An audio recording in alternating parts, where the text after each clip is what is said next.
Assalamualaikum warahmatullahi wabarakatuh. Selamat pagi anak-anak. Bagaimana kabarnya semua? Baik, alhamdulillah sehat semua. Sebelum memulai pelajaran, alangkah baiknya kita berdoa terlebih dahulu. Berdoa menurut agama dan keyakinan masing-masing. Berdoa dimulai.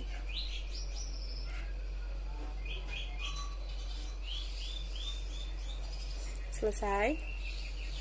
Ya, sebelum memulai pelajaran, Ibu akan mengabsen terlebih dahulu ya. Alhamdulillah ternyata hadir semua ya.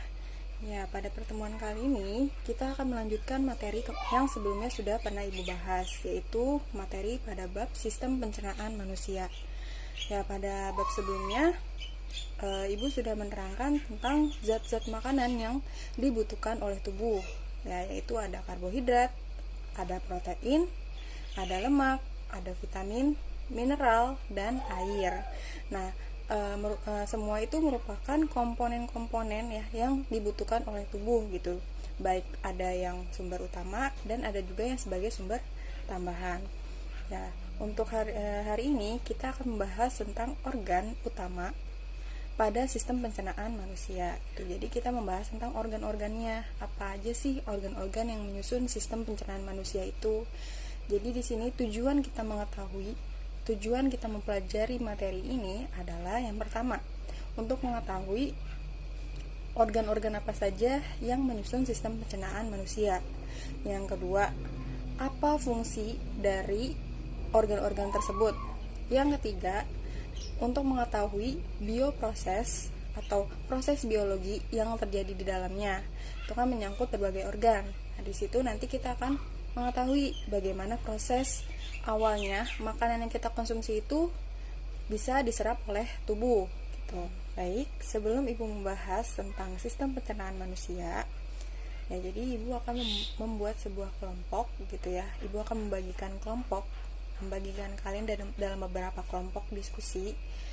Jadi untuk nantinya Ibu akan menayangkan sebuah video. Nah, di mana video tersebut kalian masing-masing kelompok akan mendiskusikan apa saja yang kalian lihat dan kalian amati di video tersebut. Untuk nantinya masing-masing perwakilan dari satu kelompok ya akan mempresentasikannya di depan kelas. Tuh. Kira-kira sudah paham semua? Jika tidak paham, boleh bertanya. Apakah ada yang mau bertanya sebelum Ibu membuat kelompoknya? Baik, tidak ada. Kalau tidak ada, Ibu akan membuat kelompoknya sekarang. Untuk nama-nama kelompok yang sudah Ibu tentukan, ya sekarang kalian duduk berdasarkan kelompok kalian masing-masing dengan tenang dan tetap kondusif ya, jangan berisik. Apakah semua sudah duduk dengan kelompok masing-masing? Ya, bagus, sudah semua ya. Jadi, sekarang Ibu akan menanyakan sebuah video, di mana video ini merupakan bioproses atau proses biologi yang terjadi pada sistem pencernaan manusia. Oke, silakan kalian simak dan kalian amati ya setiap step-step ya yang terjadi di dalam sistem pencernaan manusia ini. Ya, berikut videonya. Jadi dari video tadi kita akan lebih membahas lagi gitu ya, mempelajari lagi secara lebih detail. Organ-organ penyusun sistem pencernaan manusia itu terdiri dari beberapa organ gitu ya. Jadi di sini organ-organ tersebut saling terhubung. Walaupun dia saling terhubung, dia memiliki fungsi dan perannya masing-masing. Organ-organ pencernaan manusia ini terdiri dari yang pertama ada rongga mulut atau cavum oris. Yang kedua ada kerongkongan atau esofagus. Yang ketiga ada lambung atau ventriculus. Yang keempat ada usus halus atau intestinum. Yang kelima ada usus besar atau kolon, dan yang terakhir adalah anus. Organ pertama yang akan kita bahas adalah rongga mulut atau cavum oris. Jadi di sini mulut ini merupakan organ pertama yang dilalui oleh makanan gitu ya. Jadi pada dasarnya kita kan makan gitu ya menggunakan mulut, di mana mulut ini terjadi apa aja sih di dalamnya gitu. Jadi di dalam mulut ini makanan dicerna secara mekanis dan kimiawi. Apa itu mekanis dan kimiawi? Jadi pencernaan secara mekanis itu adalah pencernaan dengan bantuan gerakan-gerakan. Dari gerakan tersebut dibantu oleh organ-organ tambahan ataupun kontraksi otot. Dan yang kedua, ada pencernaan kimiawi, yaitu pencernaan dengan bantuan enzim. Di dalam mulut, makanan dicerna secara mekanis dan kimiawi gitu. Di sini di dalam mulut ada organ-organ tambahan yang melingkupinya gitu. Jadi organ tersebut adalah ada gigi, ada lidah, ada kelenjar ludah. Jadi ketiga organ tambahan ini sangat berperan penting dalam proses pencernaan yang terjadi di dalam mulut. Kita ke organ tambahan yang pertama, yaitu gigi. Dimana gigi di sini setiap manusia yang sudah beranjak dewasa ya. Jadi kisaran usia antara 2 tahun ke atas gitu. Dia sudah memiliki gigi, di mana gigi ini berfungsi untuk mencerna makanan secara mekanis dengan cara dikunyah. Dimana gigi ini kan teksturnya itu kuat ya gigi kita.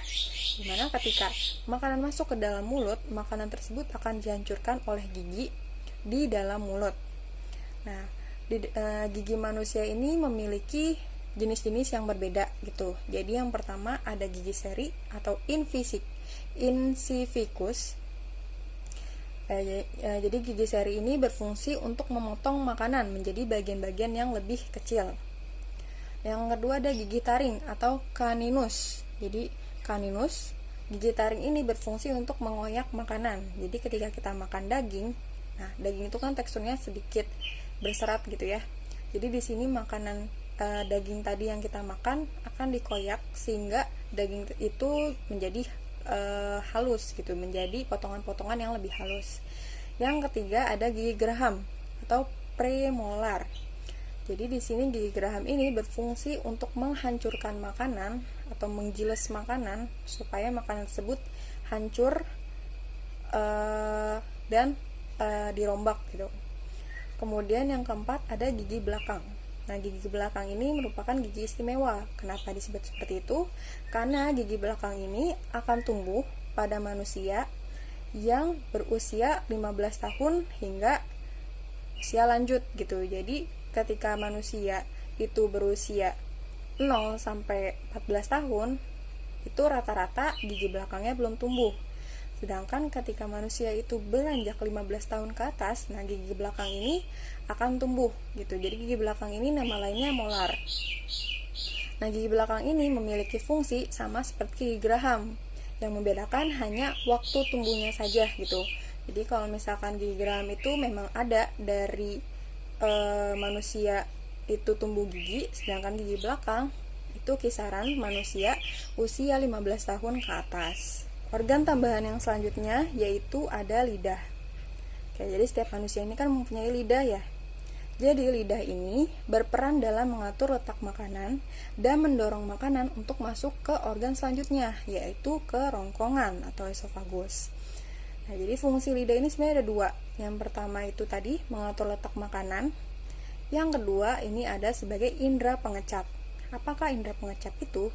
Jadi indera pengecap ini yang menyebabkan kita ini bisa merasakan sensasi rasa dari makanan yang kita makan.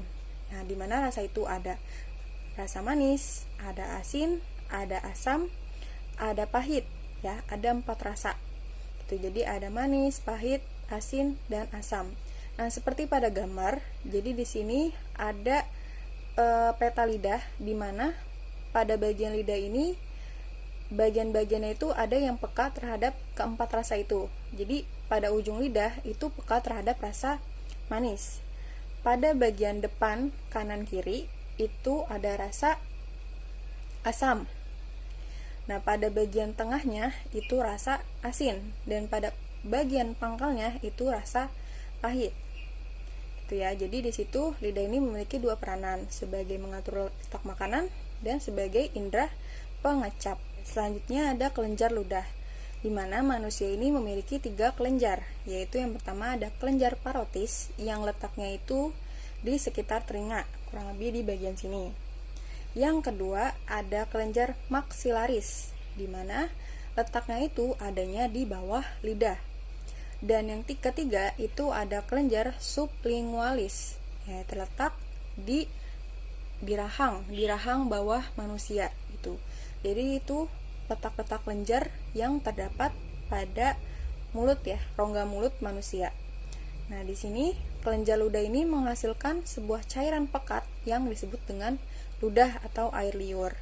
Jadi ludah ini merupakan cairan pekat yang mengandung air, lendir, garam, dan enzim petialin gitu. Jadi di sini yang menghasilkan enzim adalah kelenjar ludah. Di mana enzim petialin itu memiliki peranan untuk merombak amilum menjadi glukosa. Kita masuk ke organ utama pencernaan manusia yang kedua, yaitu kerongkongan atau esofagus. Ya, jadi kerongkongan ini merupakan saluran sempit berbentuk pipa ya, bentuknya itu pipa, di pemanjang dan tengahnya itu bolong. Nah, kerongkongan ini memiliki panjang kurang lebih 25 cm. Ini pada ukuran manusia yang sudah dewasa ya. Nah, di sini dalam kerongkongan ini ketika makanan sudah dikunyah, dirombak lebih halus gitu ya di dalam mulut, nah kemudian akan diteruskan ke kerongkongan gitu atau esofagus. Nah, di dalam kerongkongan ini apa aja yang terjadi? Jadi di sini kerongkongan ini memiliki dinding-dinding yang tersusun atas kelenjar mukosa dan otot-otot polos. Di mana kelenjar mukosa ini menghasilkan sebuah cairan lendir yang fungsinya ini untuk melumasi makanan yang tadi kita udah rombak di dalam mulut. Jadi dia akan melumasi lagi supaya apa? Supaya lebih licin gitu. Jadi dia nanti akan lebih masuk ke organ selanjutnya. Nah, itu fungsi dari kelenjar mukosa. Yang kedua ada otot-otot polos. Di mana otot-otot ini kan dia bisa berkontraksi. Nah, dari kontraksi otot polos ini akan menghasilkan sebuah gerakan, di mana gerakan itu merupakan gerakan-gerakan meremas makanan sehingga makanan yang tadi udah dihaluskan gitu ya. Dihaluskan, dia menjadi halus lagi gitu. Dengan diremas-remas di dalam otot dalam kerongkongan tadi. Nah, di sini nama gerakan remas-remasnya itu merupakan gerakan peristaltik. Jadi gerakan peristaltik ini berperan dalam mendorong makanan supaya makanan ini dia teksturnya lebih halus lagi dan dia bisa terdorong untuk masuk ke dalam lambung. Setelah makanan ini didorong dari kerongkongan, dia akan melalui kemudian akan masuk ke dalam organ utama selanjutnya yang ketiga, yaitu lambung atau ventriculus gitu ya.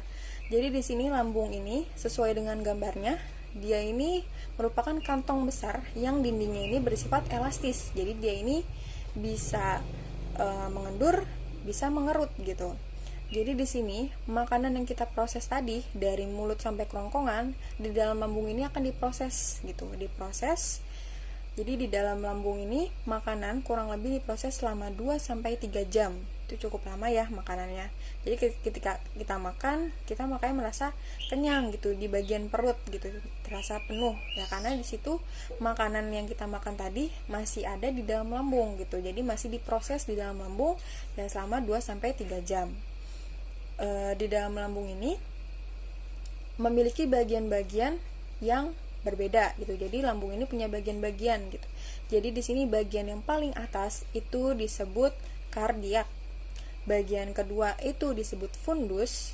Ya, bagian yang besarnya itu kantongnya itu disebut fundus, dan bagian yang terakhir, bagian ujungnya itu disebut pilorus. Jadi kardiak ini merupakan bagian yang menghubungkan lambung dengan kerongkongan, sedangkan fundus itu merupakan kantong besar ya di dalam lambung ya, yang bentuknya melengkung. Dan yang terakhir itu ada pilorus, itu bagian lambung yang menghubungkan lambung dengan usus halus ya. Di dalam lambung ini juga terjadi dua jenis pencernaan, yaitu mekanis dan kimiawi.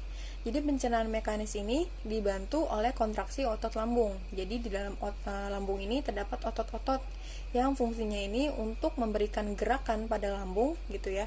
Jadi di sini fungsi gerakan itu ya untuk memperhalus makanan tersebut.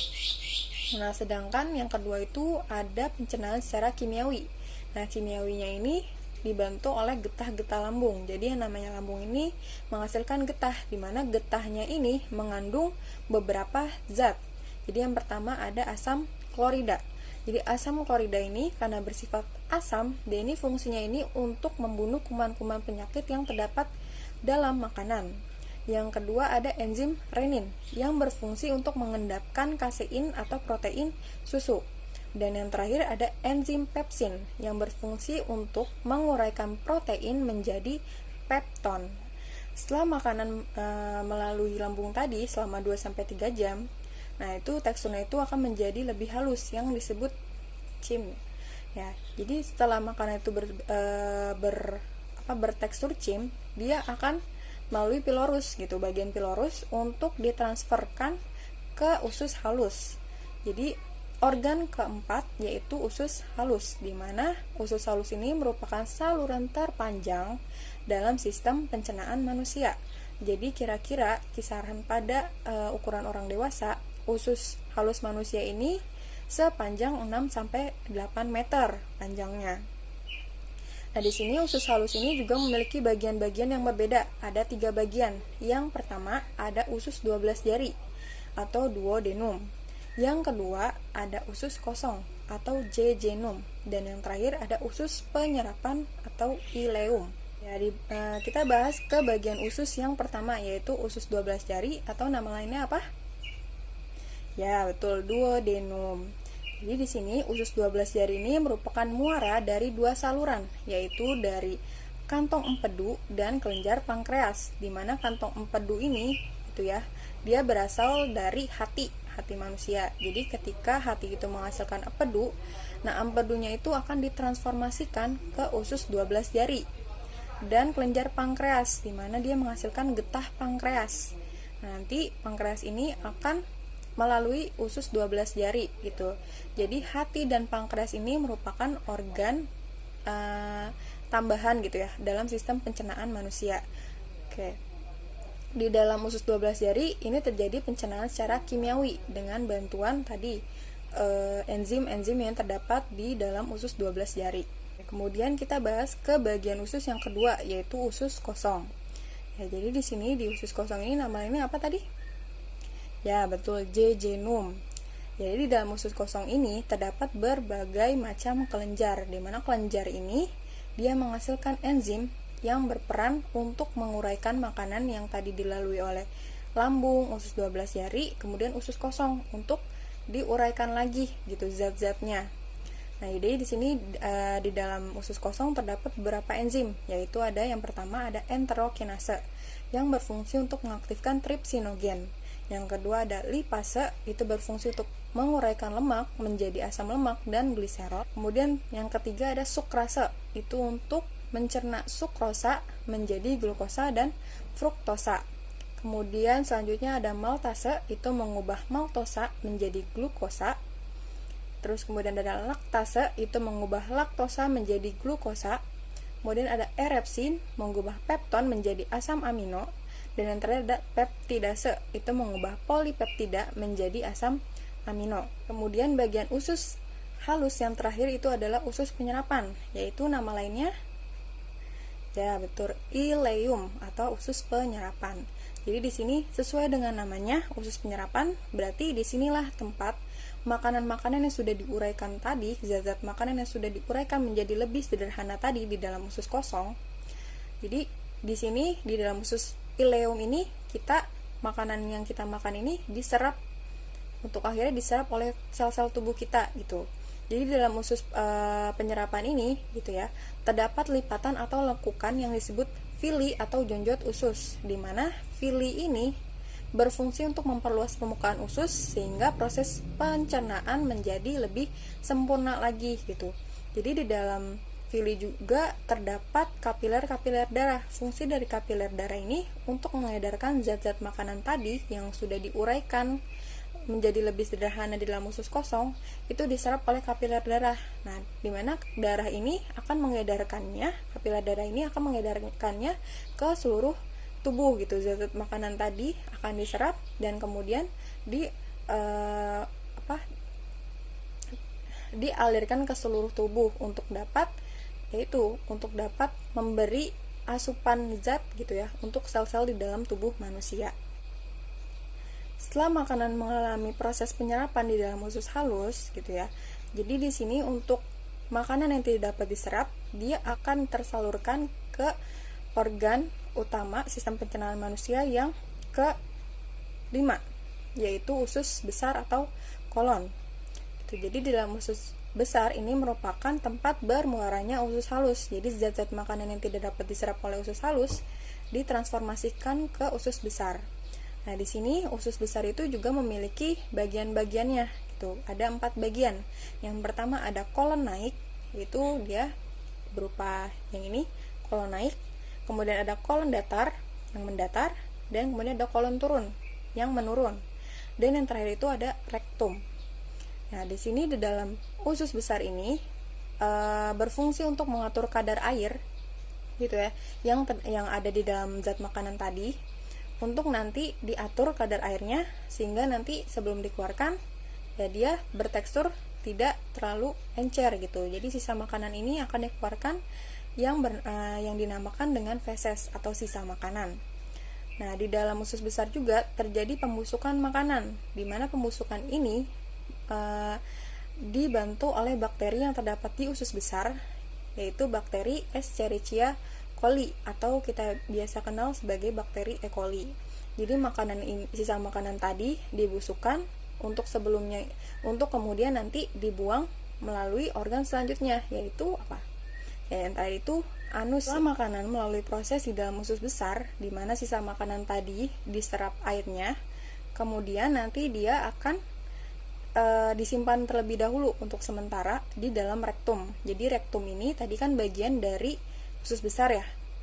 Jadi rektum ini berfungsi sebagai tempat penyimpanan sementara dari feses sebelum dikeluarkan melalui organ yang ke-6 atau yang terakhir, yaitu adalah ya anus, betul. Jadi anus ini merupakan saluran atau lubang terakhir dari sisa makanan yang akan dikeluarkan.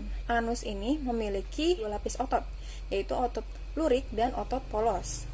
Fungsi dari otot-otot yang di dalam anus itu untuk membantu mengeluarkan feses yang tadinya ada di rektum, kemudian keluar melalui anus. Jadi itu merupakan proses-proses yang terjadi di dalam sistem pencernaan manusia.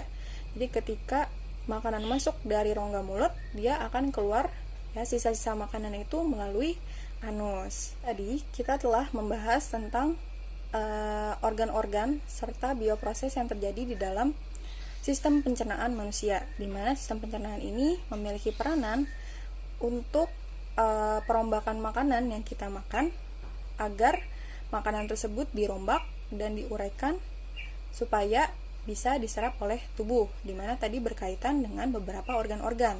Sekian pembahasan dari Ibu. Apakah ada yang ingin ditanyakan atau mungkin ada yang kurang dipahami? Jika tidak ada yang mengerti atau belum dipahami, boleh acungkan tangan dan tanyakan apa yang kalian tidak pahami. Baik, jika tidak ada yang ingin ditanyakan lagi, kita cukupkan pertemuan untuk hari ini. Untuk minggu depan kita akan membahas tentang bab selanjutnya, yaitu gangguan atau kelainan sistem pencernaan manusia. Untuk hari ini kita cukupkan dan Ibu akhiri dengan wassalamualaikum warahmatullahi wabarakatuh.